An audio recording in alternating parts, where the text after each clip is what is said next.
First of all, we have the utmost respect for Houston, especially their ability to defend, force turnovers, rebound. We use the expression that on defense, you need to be omnipresent. You need to be everywhere all at once. And in watching tapes on Houston, I think they did that. They've done that throughout the year. So in preparation for the game, we really emphasize like sharing the ball and finding the open man. And I'm sorry, my phone is ringing. I'll stop it.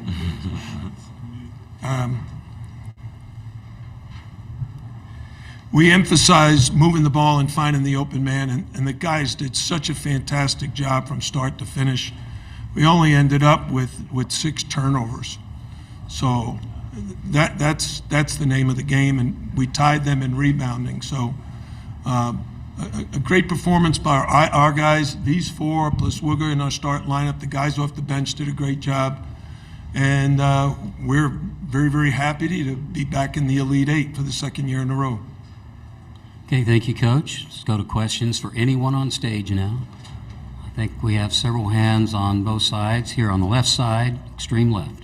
Myron Metcalf, ESPN. Jim, you reached the Elite Eight for the 2nd year in a row after the women's team reaches it for the first time. Does that mean Miami is now a basketball school? Yeah, here's what I would tell you. I've heard people describe schools as football schools, basketball schools, whatever. My opinion is we're a great academic institution. You know, one of the top 50 schools in the country. It's a private school with an absolutely awesome campus. And I was in the lobby last week with our cheerleaders and dance team. They were all studying. They're great students. These guys are all students. We're graduating all our guys. So I don't look at it that way. Our football team has won 5 national championships. Our baseball team has won 4. I think we got a great athletic department and great leadership in the administration. Our AD, Dan Radakovich, the administrators in the president's office, they do a great job of providing us the resources to be competitive. And I'm so proud of Katie Meyer and her staff because they did an amazing job. They not only beat Indiana, they beat Indiana at Indiana and the #1 seed. So, you know, hats off to both men and women's basketball programs. Let's go on our right. Hey, Coach. Luke Cheney with Lifehold Sports. Can you just talk about the performance that Nigel Pack had tonight? Yeah, it was a joke.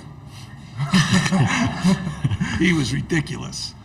I don't know how far those shots are, but I've told people say to me, what do you say when he misses one of those long shots? And what I say is keep shooting. The guy is a great shooter. These guys are great offensive players.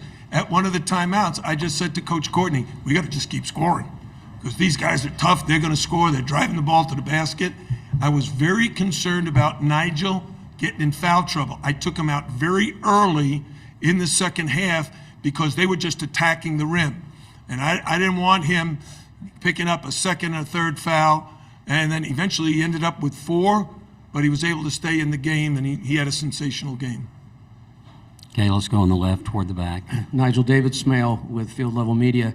It's not your first time in this arena. 7 for 10 from three-point range. Was familiarity any part of that, or you just have it on tonight? Yeah, it's just a blessing to be back in this arena for sure. My teammates found me early and got me going, and they instilled confidence in me from the jump ball. And they kept feeding me and telling me to shoot the ball, and I shot it with a lot of confidence, and they were able to go in. Obviously, it feels good to play in this arena again, but it was all for my teammates. If they weren't out here with me, helping me, I wouldn't, have the game I had today. We'll stay on the left toward the front. Okay. Jordan, Michelle Kaufman, Miami Herald. Do you think that there was so much talk about Houston's defense? Did you guys feel like maybe your defense is, people never talk about Miami's defense, they just talk about the offense. Do you think that you guys had something to prove defensively, or that you just were underappreciated on the defensive end? I wouldn't say underappreciated. I feel like we play a certain style that it's hard to prep for. When we play teams in the ACC, we usually play them once or twice, So that second time, they're familiar, games are usually closer, but we know we kind of have an advantage when it's the first time we play a team. Again, though, credit to Houston. They played hard, but, we just found a way to pull this one out. We had a lead, and we just didn't want to give it up. Okay, now on the right. Chris DeMond, the Miami Hurricane. Norchad, all week we kind of heard about Houston's physicality, but particularly on the offensive boards. But today the Canes had 35 rebounds, the same as Houston. How were you able to kind of match Houston's physicality down in the paint? You see, you got to give them credit because they're a really physical team. But I think that, yes, so we got to worry about them. They got to worry about us too, because I don't know if they, they thought about Miami that we are not physical, but I think I'm pretty physical. I love the physicality, and I think my teammates too. So I think they got to worry about us too, just like how we got to worry about them. But credit to Houston. Swing to the left. Josh ChriswellCrown.com. Jim, kind of going off that question, Houston had 4th highest offensive rebounding percentage in the country heading into tonight. Just what did you see as the biggest key to sort of taking away that strength tonight? Can you repeat the question? I want to be sure I understand it correctly. Yeah, just with Houston coming in as one of their biggest strengths being offensive rebounding, what did you see as you guys' biggest key to kind of eliminating that tonight? Last night in our team meeting, we put a 3-second lane in the video room, and then we packed everybody in it. And I told them to beat Houston, we got to have 5 guys in the paint, everybody's got to block out, and everybody's got to rebound. And then the guys left the meeting and got on the elevator. They packed 12 guys into the elevator, and it got stuck. And it took a half hour for the firemen to get them out of there. And I just told them today at our shoot-around, hey, our defense was too stretched out. You guys got to be in the paint like you were in the elevator yesterday. And they did that.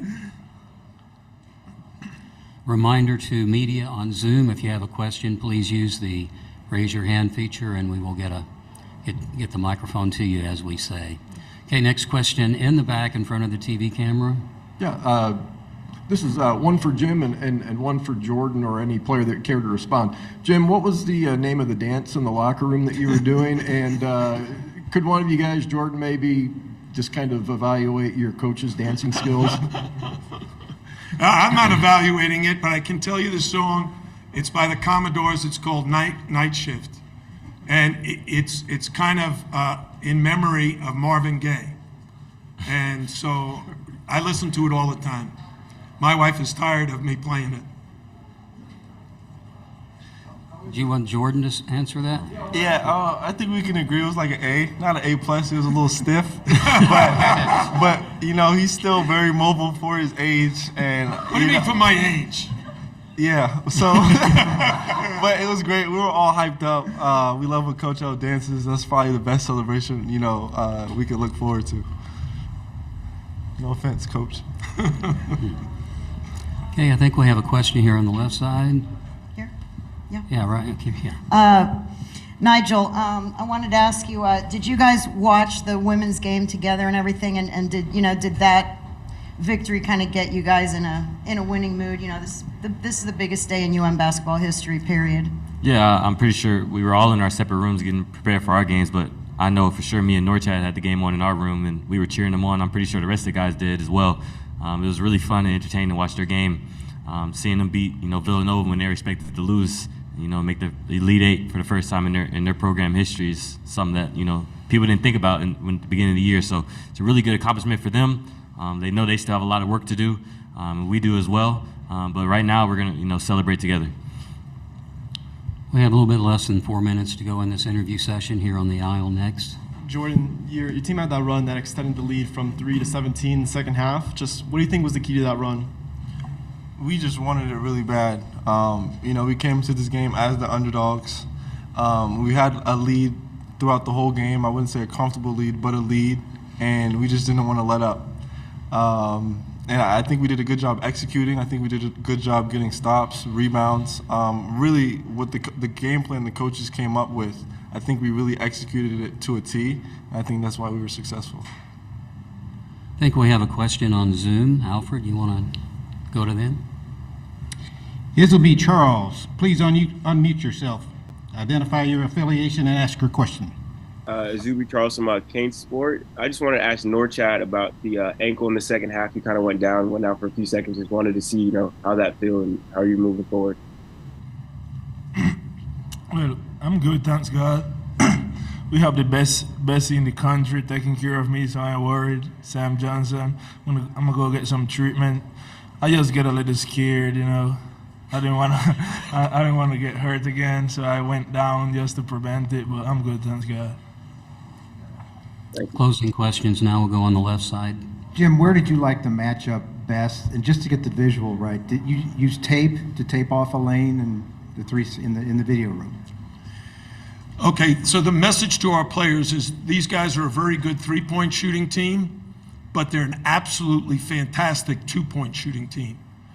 And in the first half, we gave up those threes. We tried to stop them. We got to try to hand in the face and try to guard Marcus Sasser and those guys, but they made some great threes. But we told them at halftime, they had 17 threes in the first half, and they normally only take like 15 in the game. They're going to start attacking the paint, which is their game. And if you notice, the first thing that happened is Shed went right to the basket, scored, got fouled, went right to the basket, scored again. Then he drives in there, gets into the paint, and kicks it out for a three. So that's really why I subbed for Nigel, because I didn't want him getting in foul trouble. And we just reminded the players, we got to pack the paint. We can't let Shed or Sasser get in there, because we'll end up either fouling them, or they'll kick it out for a three, or quite frankly, they'll dump it off and dunk it on us. Okay, Coach, we are out of time. Thank you very much for coming tonight. We look forward to seeing you tomorrow afternoon for our news conference.